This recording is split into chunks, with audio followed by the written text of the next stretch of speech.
Thousands of years ago, long before Europeans came to America, the vast stretch of mountains, plains and deserts belonged to the fierce Apaches. No other Native Americans in the West caused the terror and constant fear in the settlers as the Apaches did throughout their existence. They raided Spanish, Mexican and American settlers, and were known to be expert guerrilla fighters who defended their homelands.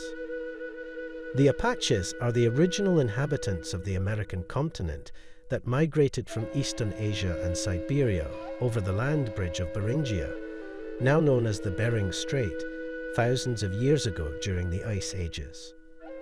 Apache is a collective name given to several culturally related tribes that speak variations of the Athapascan language and are of the southwest cultural area. The Apache separated from the Athapascan in western Canada centuries ago, migrating to the southwestern United States. The Apache were essentially nomadic hunters and warriors, dwelling at one place for a temporary time in brush shelter known as a wickiup. Short rounded dwellings made of twigs or teepees made of elk hides and buffalo hides. They roamed freely throughout the Southwest, including Texas, Arizona, Chihuahua, and Sonora, Mexico. The Zuni people in Mexico gave them the name Apache, meaning enemy. In their dialects, the Apache call themselves Tine, Tind, Dini, or one of several other variations, all meaning the people. The nomadic Apache were primarily hunter-gatherers, with some bands hunting buffalo and some practicing limited farming. Apache warriors hunted buffalo on the grassy plains. They hunted antelope on the prairies and deer in the mountains. They killed only what they needed for their immediate use.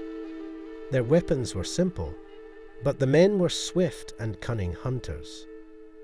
The Apache women were skillful providers. They could find water where others would die of thirst. They prepared meat and skins brought home by the men.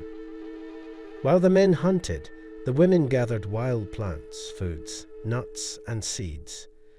They picked fruit and berries, dug roots, and harvested the plants. They gathered the sweet fruit of the broad-leafed yucca and pounded its roots in water to make suds for shampoo. The Apache women prepared a staple food from the heart of the mescal plant. That is why the Spanish called the people mescalero, the people who eat mescal. Religion was a fundamental part of Apache life. Their pantheon of supernatural beings included Yuzin, the giver of life, and the Gans, or mountain spirits, who were represented in religious rites such as healing and puberty ceremonies. Traditional Apache religion was based on the belief in the supernatural and the power of nature. Nature explained everything in life for the Apache people. Men dressed elaborately to impersonate the Gans, wearing kilts, black masks, tall wooden slat headdresses, body paint, and carrying wooden swords. The Apache people were divided into many tribes based upon their belief and descendancy. The largest of the tribes were the Chiricahua, Jicarilla, Lipan, Kiowa, and the Mescalero. Today, after years of persecution, the majority of Apache tribes have integrated into the Mescalero tribe, living in the reservation in New Mexico. The descendants of the great leaders of the Apache Wars, such as Geronimo, Cochise, and Lozan, are known to be a part of the Mescalero reservation. When New Mexico became a Spanish colony in 1598, hostilities increased between the Spaniards and Apache. The main source of the friction with the Spaniards was with the slave traders, who hunted down captives to serve as laborers in the silver mines of Chihuahua in northern Mexico. The Apache, in turn, raided Spanish settlements to seize cattle, horses, firearms, and captives of their own. Before long, the prowess of the Apache in battle became legend. For the next 3 centuries, the Apache would be the major threat for the western expansion of colonial powers in America. Apache raids on settlers and migrants crossing their lands continued into the period of American westward expansion and the United States acquisition of New Mexico in 1848. The first full-scale conflicts of the Apache Wars began in 1861 when American troops erroneously accused the Chiricahua chief Cochise and his tribe of kidnapping a young boy during a raid. When Cochise truthfully said that they not kidnapped the boy and offered to find him for the Americans, the commander refused to believe him and instead took Cochise and his party hostage for the boy's return. Cochise soon escaped, while 6 of his captured companions were killed by the American army. Unfortunately, 3 of the men killed were Cochise's brother and nephews, and Cochise gathered the Apache tribes and made war on the United States. When Cochise went on the warpath, this marked the beginning of 25 years of confrontation between US military forces and the Apache.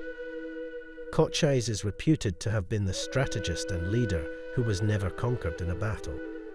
For 10 years, Cochise and his warriors fought alongside other great leaders like Mangus Coloradas and Victorio against the white settlers. Mangus Coloradas is a Chiricahua Apache chief who was the father-in-law of Cochise. He was a natural leader because of his intelligence and size. Following Cochise's war council, Mangus united the Apache tribes and led them in a successful war of revenge and cleared the New Mexico area of white settlers. When the Americans took possession of New Mexico in 1846, he defended Apache Pass against a column of American army with just a handful of guerrilla warriors, leading his warriors in continuous warfare until January 1863, when Mangus Coloradas met with the US Army under a flag of truce. He was captured by Union soldiers and executed at Fort McLean. This, of course, very much angered Cochise and Victorio, who retaliated even more aggressively against white encroachment. Victorio was a Chiricahua war chief who joined with Mangus Coloradas in making raids into Mexico and upon the American army. In 1863, Victorio formed a band of Chiricahua and Mescalero, numbering some 300, and retaliated against the army, terrorizing the countryside with continual raids. Those military officers who fought against Victorio regarded him as a sound tactician and a leader of men, being a relentless fighter and an expert in evasion over any terrain. He always managed to elude his pursuers. In April 1880, Victorio was said to have led his band in the Alma massacre, where several settlers' homes were raided and several people killed. The American army set out in huge numbers, but Victorio escaped the army into Mexico. On October 14, 1880, Victorio was ambushed in unknown territory by Mexican troops who killed Victorio and his band of 78 warriors. A part of Victorio's elusive maneuvers as the skill of his sister Lozin. A skillful warrior, a prophet, and an outstanding medicine woman, she is known as Shield to her people. Lozin was able to use her powers in battle to learn the movements of the enemy, and that she helped each band of Apaches to successfully avoid capture. After Victorio's death, Lozin continued to ride with Chief Nana and eventually joined forces with Geronimo's band until she finally surrendered with the last band of Apaches in 1886. Geronimo was an Apache leader and medicine man, best known for his fearlessness in resisting anyone who attempted to remove his people from their tribal lands. He became famous for standing against the US government and for holding out the longest. He was a great spiritual leader and medicine man who was highly sought by Apache chiefs for his wisdom. There are legends that say he had supernatural powers. The Apache believe that Geronimo could see the future and walk without creating footprints, and he could keep the dawn from rising to protect his people. In the mid-1850s, Geronimo's tribe, who was at peace with the Mexican towns, travelled into Old Mexico where they could trade. Leaving a few warriors to guard their camps, the rest of the men went into town to trade. When they were returning from town, they were met by several women and children who told them that Mexican troops had attacked their camp. They returned to camp to find their guard warriors killed and their horses, supplies and arms gone. Even worse, many of the women and children had been killed. Of those that lay dead were Geronimo's wife, mother and 3 children, and as a result, he had a deeply rooted hatred for all Mexicans for the rest of his life. The slaughter of his family turned him from a peaceful chief into a ruthless and relentless warrior. He was considered as the greatest Apache leader and the biggest ever threat on American soil, leading a band of 35 warriors to raid on Mexican towns, as well as American supply lines. His small band of warriors is known to have fought against entire regiments of the American Army over the 25 years of his campaigns. In 1886, the Army put over 5,000 men in the field, which was a full quarter of the US Standing Army, pursued him and his followers to wear down, and finally accept the surrender of Geronimo and 30 of his followers at Skeleton Canyon, Arizona, on September 4, 1886. Despite their adept use of swift horses and their knowledge of the terrain, the Apache were eventually outmatched by the superior arms of American troops. The first Apaches now live in close-knit communities in large reservation lands in Arizona and New Mexico. It is a saddening image to know about the free and open life of the people wandering across the vast Wild West before the doom of the arrival of colonizers. The Apache were the biggest forces against the settling of Western America.